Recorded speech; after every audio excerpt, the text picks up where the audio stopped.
സൗദിയിൽ വൻ മയക്കുമരുന്ന് വേട്ട. അതിർത്തി വഴി രാജ്യത്തേക്ക് കടത്താൻ ശ്രമിച്ച 3 ലക്ഷത്തിലേറെ ക്യാപ്റ്റഗൺ ഗുളികകൾ പിടികൂടി. മയക്കുമരുന്ന് പിടികൂടുന്ന ദൃശ്യങ്ങൾ അധികൃതർ പുറത്തുവിട്ടു.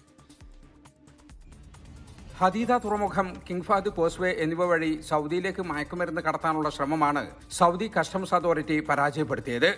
കിങ് ഫഹദ് കോസ്വേ വഴി എത്തിയ വാഹനത്തിന്റെ സ്പെയർ ടയർ കമ്പാർട്ട്മെന്റിനുള്ളിൽ നിന്നാണ് 2,09,759 ക്യാപ്റ്റഗൺ ഗുളികകൾ ആദ്യം പിടികൂടിയത്. തുടർന്ന് ഹദീദ തുറമുഖം വഴി വന്ന ബസ്സിൽ ഒളിപ്പിച്ച നിലയിൽ 91,566 ക്യാപ്റ്റഗൺ ഗുളികകളും കണ്ടെത്തി.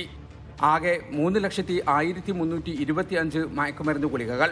മയക്കുമരുന്ന് വേട്ടയുടെ ദൃശ്യങ്ങൾ കസ്റ്റംസ് അതോറിറ്റി പുറത്തുവിട്ടു. മയക്കുമരുന്ന് കടത്തിനെതിരെ സമീപകാലത്ത് സൗദിയിൽ നടപടി കൂടുതൽ ശക്തമാക്കിയിട്ടുണ്ട്. കഴിഞ്ഞ ദിവസങ്ങളിൽ ഈ കേസുകളിൽപ്പെട്ട നിരവധി പേരെ വധശിക്ഷയ്ക്ക് വിധേയരാക്കി. ഇത്തരം നിയമലംഘനങ്ങൾ കണ്ടാൽ ഉടൻ അറിയിക്കണമെന്ന് പൊതുജനങ്ങളോട് അതോറിറ്റി ആവശ്യപ്പെട്ടു. 1910 എന്ന ടോൾ ഫ്രീ നമ്പർ വഴിയോ 1910@zadka.gov.sa എന്ന ഇമെയിൽ വഴിയോ അറിയിക്കാം.